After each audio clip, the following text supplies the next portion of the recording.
টি-20 বিশ্বকাপ বাছাই প্রস্তুতির জন্য দুর্দান্ত ব্যাটিং করেছেন অধিনায়ক নিগার সুলতানা জ্যোতি। 50 পেয়েছেন টপ অর্ডারের সোহানা মুস্তারি। তাদের ব্যাটে ভালো রান তুলে নেদারল্যান্ডস নারী দলের পক্ষে 26 রানের জয় পেয়েছে মেয়েরা।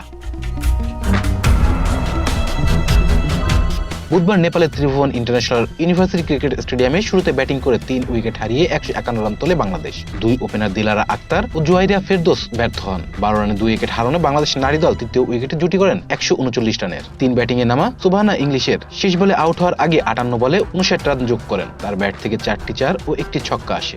চারে নামা অধিনায়ক জ্যোতি 51 বলে 75 রানের অসাধারণ এক হারনামানা ইনিংস খেলেন। তার ব্যাট থেকে 9টি 4 ও 1টি ছক্কা আসে। জবাব দিতে নেমে ডাচ নারীরা 7 উইকেটে 125 রানে আউট হয়ে যায়। দলটির 4 ব্যাটার ক্রিজে সেট হলেও রাবেয়া খান, ঋতুমণিরা তাদের ইনিংস বড় করতে দেননি। ডাচ ওপেনার মালকেনবোর 24 বলে 28 রান করেন। 3-4-এর সঙ্গে একটি ছক্কা তোলেন তিনি। চারে নামে স্টোরি ক্যালিস 23 বলে 31 রান যোগ করেন। দলের পক্ষে সর্বাধিক রান করা ইনিংস খেলার পথে 6টি 4-এর শট মারেন তিনি। এছাড়া ডাচ নারী দলের হয়ে রবিন রিজকে ও আইরিস জুইলিং 15 রান যোগ করেন। উইকেট রক্ষক ও অধিনায়ক ডি লিডে 13 রান করেন। বল হাতে বাংলাদেশের মেয়েদের হয়ে স্পিনার রাবেয়া 4 ওভারে 17 রান দিয়ে নেন 3টি উইকেট। ঋতুমণি 3 ওভারে 7 রান খরচায় নেন 2টি উইকেট। ফাহিমা খাতুন ও নাহিদা আক্তার 1টি করে উইকেট পান। Rezon Islam, B sports.